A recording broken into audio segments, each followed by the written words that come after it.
I wake up and my name is already ahead of me. Gareth Bale, the man who held up a white flag in November 2019 that read, Wales, Golf Madrid, in that order. There's no ambiguity in it.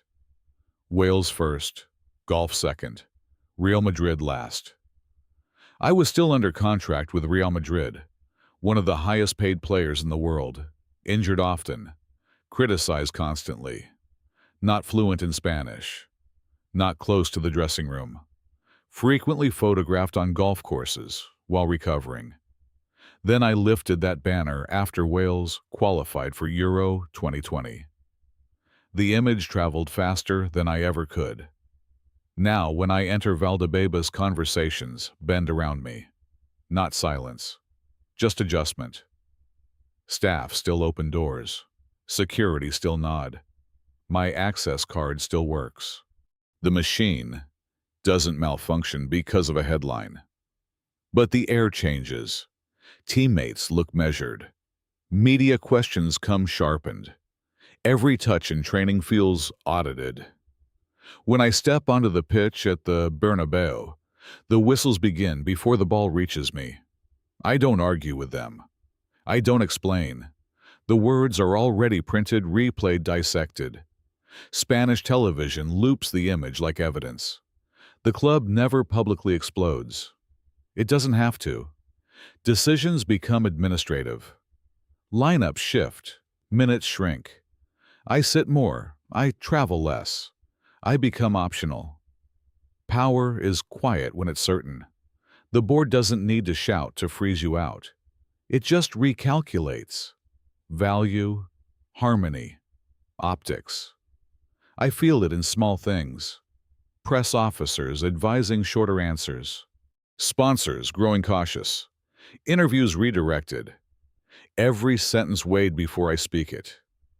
My name now carries a clause. Supporters don't chant it. They test it. Boo it. Wait for proof I won't give. Eventually, I'm sent back to Tottenham on loan in 2020. Official language. Professional tone. No drama in the statement. In 2022, I leave Madrid. No explosion. No reconciliation. Just departure. The banner was a joke to some. A betrayal to others. A headline to everyone. Now it's attached to me permanently. I don't introduce myself anymore. The order already does that for me. 2. I wake up before the headlines do. My phone is already lit. Notifications from Madrid, from London, from Cardiff. Clips of my own face replaying the banner again. Wales, Golf, Madrid, in that order. I don't correct anyone. I don't soften it. I just get dressed. Training is at 10. I arrive early. Cameras are already outside the gate. They weren't there at this hour before the banner. Security opens the barrier without looking at me for too long. Access still works. Contracts still function. The system doesn't collapse because I offended it. Inside, the press officer walks beside me. Short answers today, he says. As usual. As usual means no jokes, no sarcasm, no references to golf, no reference to Wales unless it's neutral, no emotional tone. I nod. In the dressing room, conversations stop for half a second, then restart slightly adjusted. I sit, lace up. No one confronts me. No one supports me either. Neutrality is safer. On the pitch, every touch feels amplified. A simple misplaced pass becomes commentary. I hear a journalist on the sidelines say my name before I even receive the ball. Not praise, not criticism, just readiness. After training, I'm scheduled for a short media availability. It was supposed to be routine. I decide not to be routine. They ask about my fitness. I answer. They ask about Madrid's upcoming match. I answer. Then someone mentions the banner. The room tightens. I don't apologize.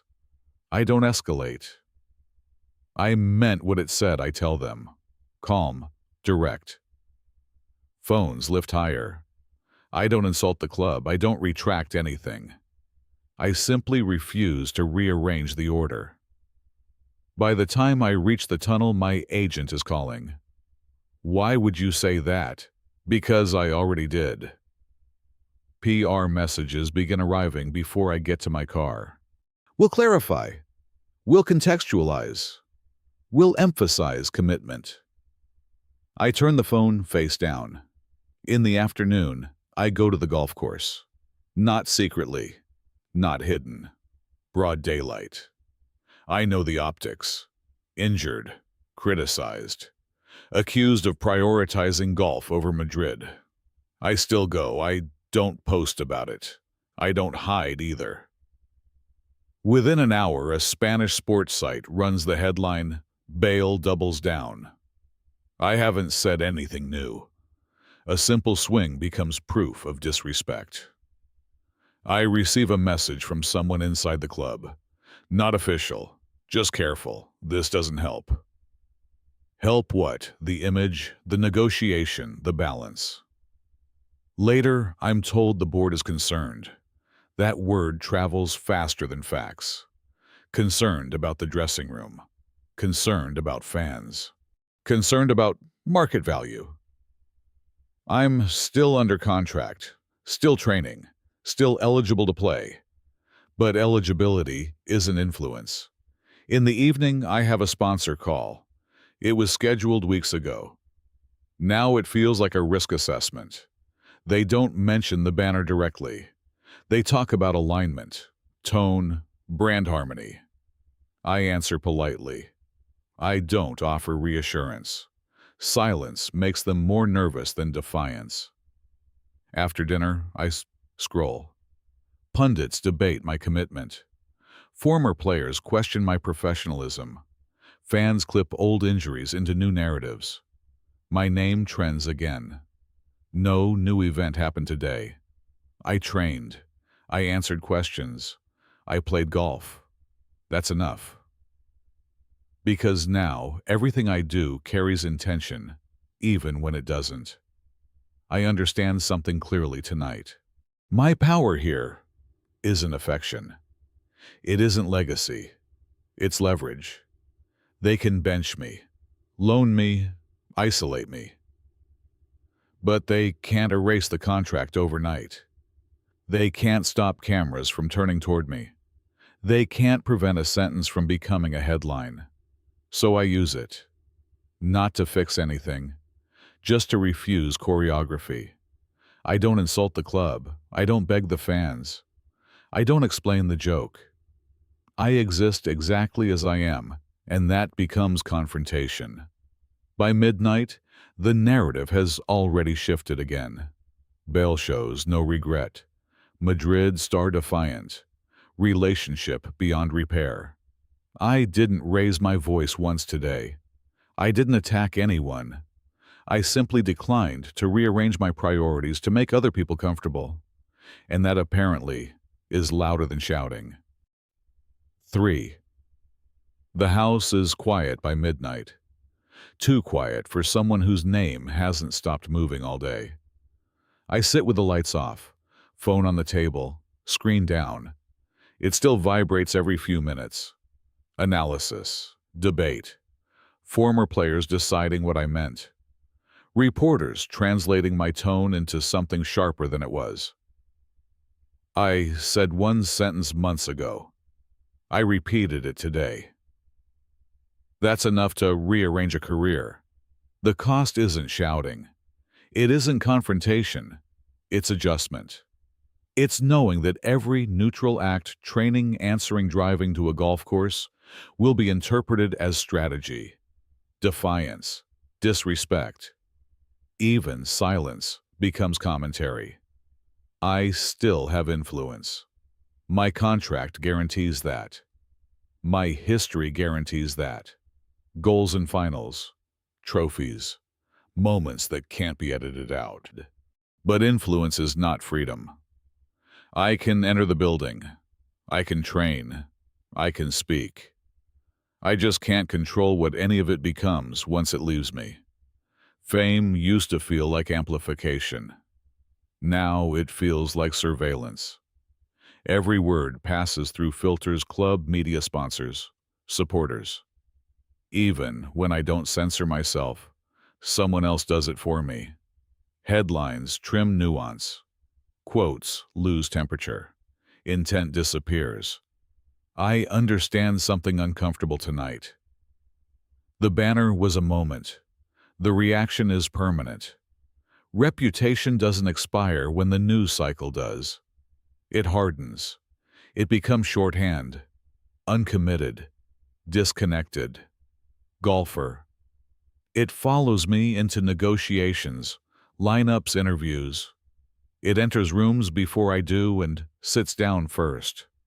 My power here is conditional. It exists as long as it's useful, as long as my boots justify the noise, as long as the club calculates that I'm worth the tension. The moment that equation changes, so does everything else. That's the trap. You can be one of the highest paid players in the world and still feel provisional. Tomorrow will look normal. Training, meetings, more measured conversations. The machine will continue to operate. Access cards will scan. Staff will nod. From the outside, it's a privileged life. And for a day, it was easy to step into it. Easy to speak once and watch the reaction ripple outward. What isn't easy is staying inside it. Living with the knowledge that every version of you is archived. That jokes become statements. That preferences become betrayals. That silence becomes evidence. I can walk away eventually. Loans happen. Contracts end. Clubs move on. But the order will stay attached to my name. Wales Golf Madrid. 3 words. Permanent sequence. Tomorrow I return to being just a person again, outside this noise. But Gareth Bale doesn't. His power is negotiated daily. His reputation is fixed. And that imbalance never really sleeps. This video is a fictional satirical thought experiment. It does not represent the real thoughts, intentions, or private life of Gareth Bale. The narrative is a creative interpretation inspired by publicly known events designed to explore broader themes surrounding fame, scandal, power, media framing, and public perception. It is not a biography, insider account, or factual reconstruction of personal experiences. The purpose of this piece is social commentary, examining how reputation and narrative can shape identity in the public eye, not to accuse, misrepresent, or define any real individual.